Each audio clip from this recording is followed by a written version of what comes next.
Здравствуйте, в эфире программа «Интервью», и сегодня в студии Осетия ТВ генеральный директор Международной ассамблеи столиц и крупных городов Владимир Селиванов.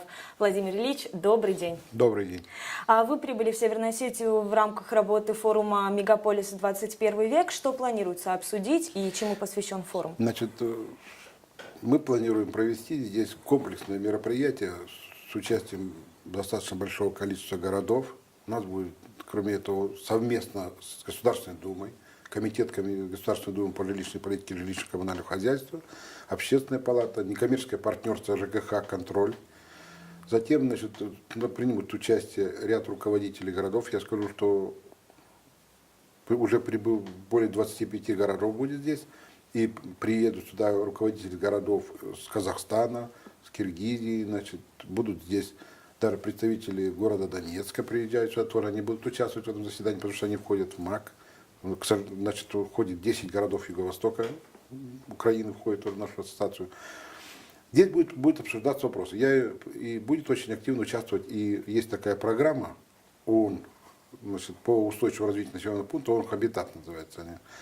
Значит, руководитель программы ООН Хабитат в России Хабарова Татьяна Викторовна и плюс эксперты ООН Хабитат тоже прибыли сюда, они будут участвовать, и завтра будет проходить тоже информационная сессия.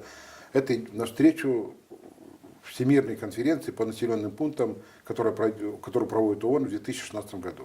Здесь будет обсуждаться тоже тема подготовки к этой конференции. А какие ключевые вопросы будут подниматься на форуме? Значит, здесь планируется провести, кроме этого, еще и всероссийское совещание по линии ЖКХ, то есть общественный контроль в жилищно-коммунальном хозяйстве. Собираться сюда приглашаются, значит, все руководители заинтересованной организации по линии контроля жилищно-коммунального хозяйства. Я думаю, что для вашего региона, для вашего города, для Северо-Кавказского федерального округа тоже эта тема интересна. Ну вот тема ЖКХ, она всегда животрепещущая, всегда актуальная. Да. Какие конкретно направления разрабатываются и к какому результату могут прийти? Значит, во-первых, будет как бы обсуждена тема, в первую очередь, это разработка законодательных актов. Прилетает сюда заместитель председателя комитета жилищно-коммунального хозяйства Качкаев Павел Рюрикович из Государственной Думы. Он будет доклад делать основном, как раз вот все последние позиции, что сейчас очень много принимается в Государственной Думе по линии жилищно-коммунального хозяйства, он будет. Здесь будет присутствовать руководство вот этого, значит, некоммерческого партнерства ЖКХ «Контроль». Они будут говорить об общественном контроле. Уже опыт будет в других регионах, других городов. Они специально приглашают, собирают со всех республик Северо-Кавказского федерального округа, не только ваши республики, но и другие, где будут. Сюда приезжает ряд заместителей мэров городов других, и будет из Казахстана они летят, они будут тоже делиться своим опытом, что у них делается по этому направлению. С России, с Москвы будут, значит, там, с Новосибирска будут, с Омска будет, значит, будут с других городов. То есть приезжают сюда достаточно, как будем говорить, Владикавказ, как площадка будет использоваться для обмена опытом. Кроме этого, у нас будет пленарное заседание, на котором мы будем рассматривать вопрос о, значит, использовании передовых муниципальных практик. Это в сфере городского хозяйства, это в сфере информационного обеспечения. Очень будет и содержательное выступление будет заместитель директора Института повышения квалификации правительства Москвы, ваша землячка, кстати, Ирина Владимировна, так, она будет выступать, она доктор социологии, профессор, она будет говорить об опыте правительства Москвы, как они работают по обучению, по повышению квалификации социальных работников, в том числе и вот в сфере городской жизни, городского хозяйства. То есть такое комплексное будет, вот такое большое мероприятие будет, да. Вы говорите о том, что одна из главных задач – это обмен опытом, да? Да. У вас, в вашу организацию входит почти 90 городов. Кого вы можете поставить в примеры, кто сейчас, наверное, более близок к идеалу?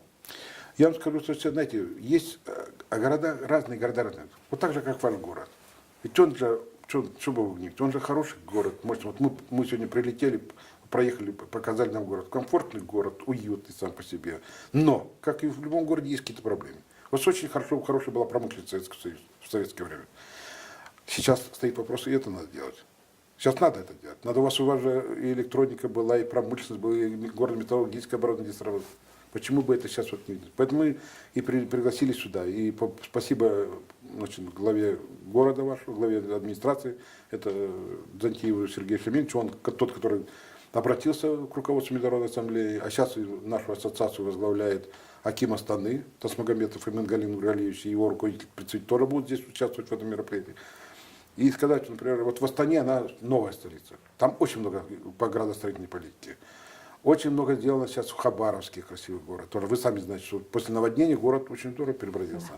Да. Очень много сделано, когда Ярославль готовился к тысячелетию. Там, или взять тот же город Новосибирск. Он всегда был силен наукой, там были новые разработки, там новые технологии. Тоже участвовать будет здесь. Значит, я скажу, что вот прилетел сюда аким города Актау, Джанбыршин Идил Теребекович, он будет приглашать нас к себе. У них в этом году будет, в августе будет большой всемирный форум по вот, городов культурного, всемирного культурного наследия. То есть идет разговор об истории. Почему ваш город, который собирается праздновать здесь, или празднует здесь 230 лет, ведь такая богатейшая история. Засетинский народ это великий народ. И почему у вас есть что показать, у вас есть что предложить. Мы поэтому и собрались здесь, как площадку используем не только город, не только там Северную Осетию, но и вот весь Северокавказский федеральный округ. Ну, конечно, всегда приятно слушать положительные стороны города, но как вы считаете, какие направления сейчас необходимо развивать именно Владикавказу? Я скажу, что вот у нас уже был разговор с руководством города, например, промышленность. Ведь всем нужны рабочие места, поэтому здесь есть. Второе, туризм, тоже надо развивать. Я просто наброски могу говорить. Сейчас идет очень много разговора о том, что вот социальные льготы, вот социальные пособия, там, информационно, то есть там тоже надо. Не может же быть люди быть в стороне от тех вот информационных услуг, которые имеются в Москве большие. И вот завтра об этом будет говорить об опыте правительства Москвы, как работает. И я думаю, что тоже есть. Кроме этого, тоже так же, как и у всех, есть определенные проблемы в благоустройстве города, и транспорт. И я думаю, что и ряд тут прибудут и некоторые промышленные предприятия. Тут к нам прилетают некоторые, будем говорить, бизнесмены, которые едут сюда с инвестиционными проектами. Я знаю, у вас есть шикарный инвестиционный паспорт. Он на сайте нашей Международной Ассамблеи находится, все, у вас же хороший есть. Глядя на вашу реку Терек, обустройство Терека, это замечательно. Ну вот касаемо этих самых инвестпроектов, да, каковы перспективы, возможно, вот у этих проектов и какие из них вы можете выделить вот сейчас? Перспективы какие? У вас стабильное развитие. Ваша республика, ваш город нигде никаких таких вот не замечается каких-то нарушений. А раз у вас спокойно, поэтому и инвесторы идут туда, где можно вложить, где можно получить и где можно сделать доброе дело. Я, например, сейчас вот занимаемся, мы вот очень плотно работаем с Министерством регионального развития, у них есть целый департамент внебюджетных инвестиционных проектов. И когда вот я был здесь в первый раз, 2 месяца назад, мы отправили туда ряд ваших проектов, чтобы они нашли инвесторов под ваши проекты.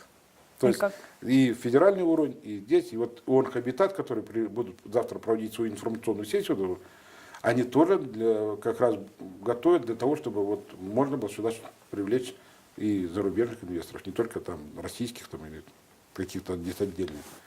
Поэтому это тоже мы собрались для того, чтобы мэры городов поговорили между собой. Мы очень благодарны Сергею Шамилевичу Дзентиеву за то, что он пригласил, и мы с удовольствием отреагировали на это. И я скажу, что многие приехали. То есть люди верят в то, что здесь стабильно, люди верят в то, что здесь можно развиваться, и здесь можно вложить деньги.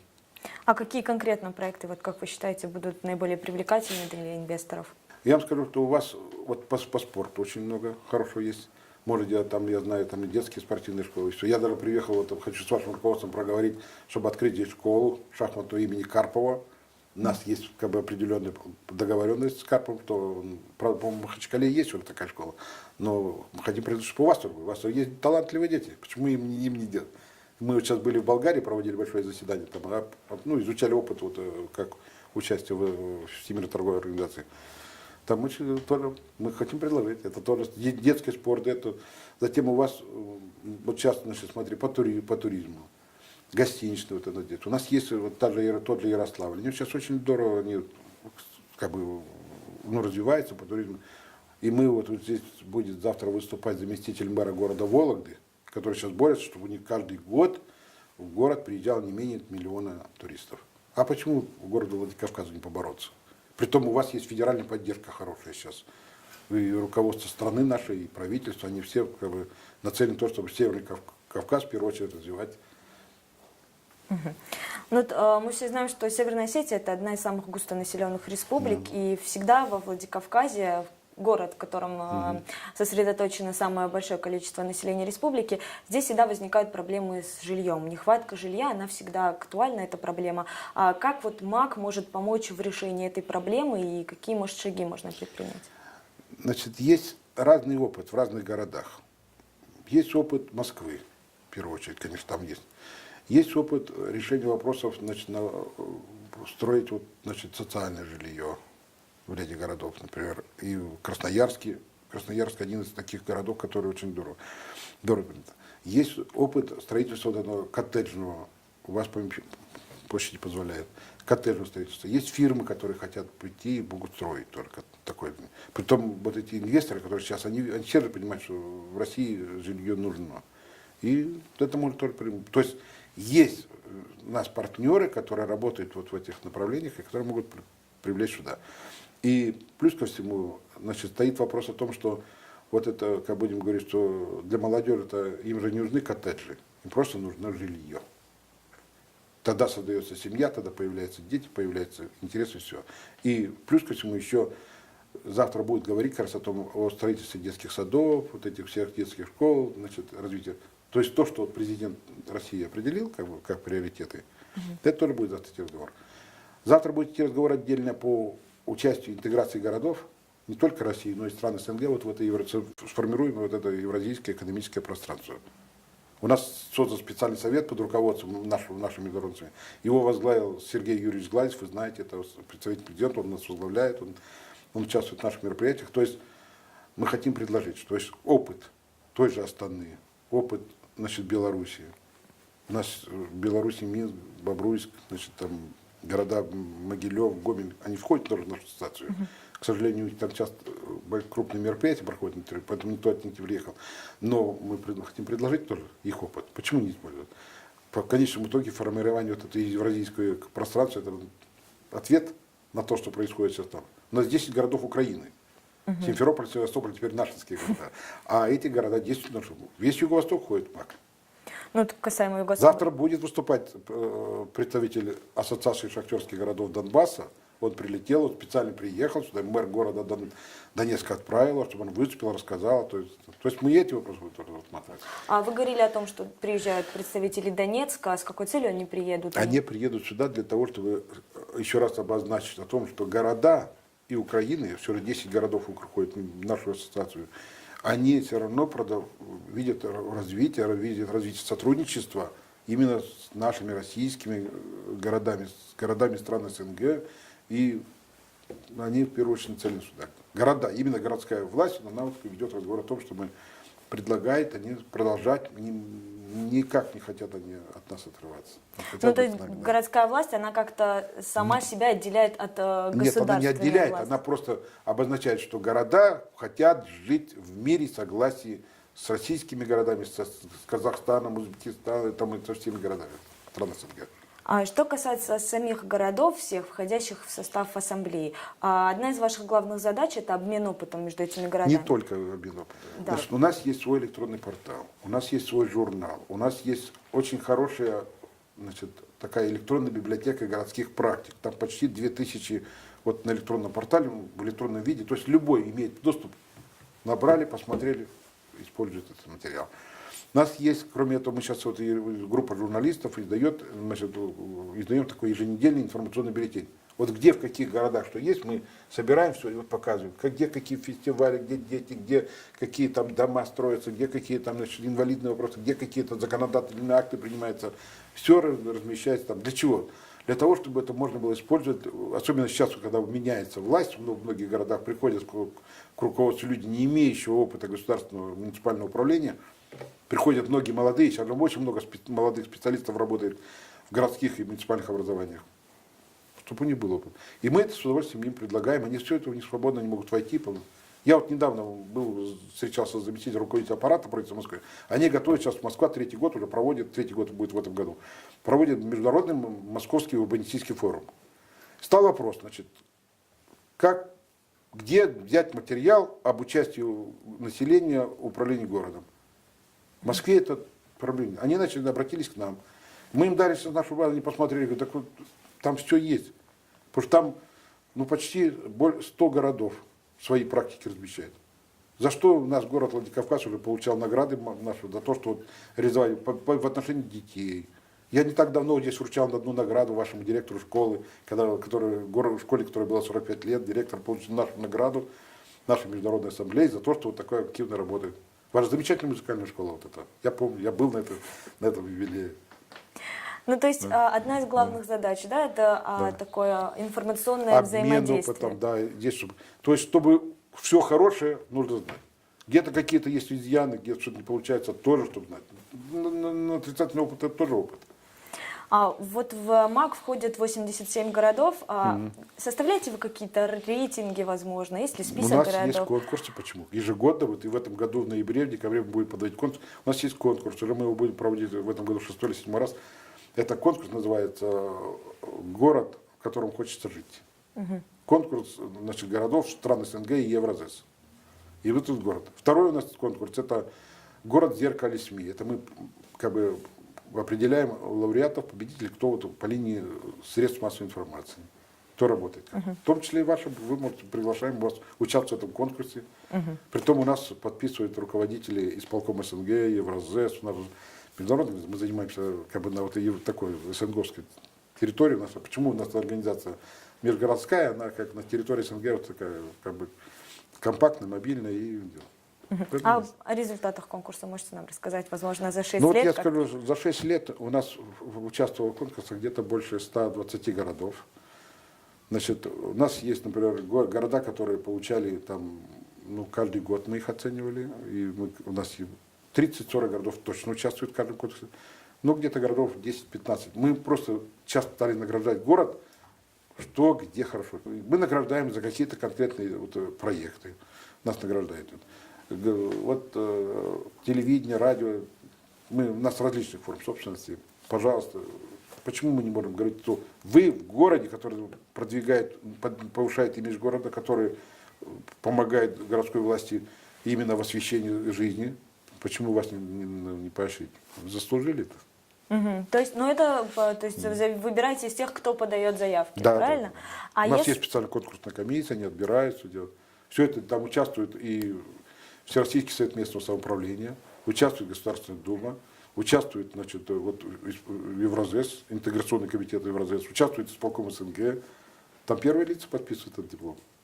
Что касается Владикавказа и его участия в подобных конкурсах, то есть можно ли говорить о том, что он не участвовал вообще? Нет, он участвовал. Почему? Участвовал, и мы поощряли, и почему? Ваш глава, кстати, Дантьев Сергей Фомич, он в этом отношении активный. Он идет, приходит, сам в этом отношении сам продвигает.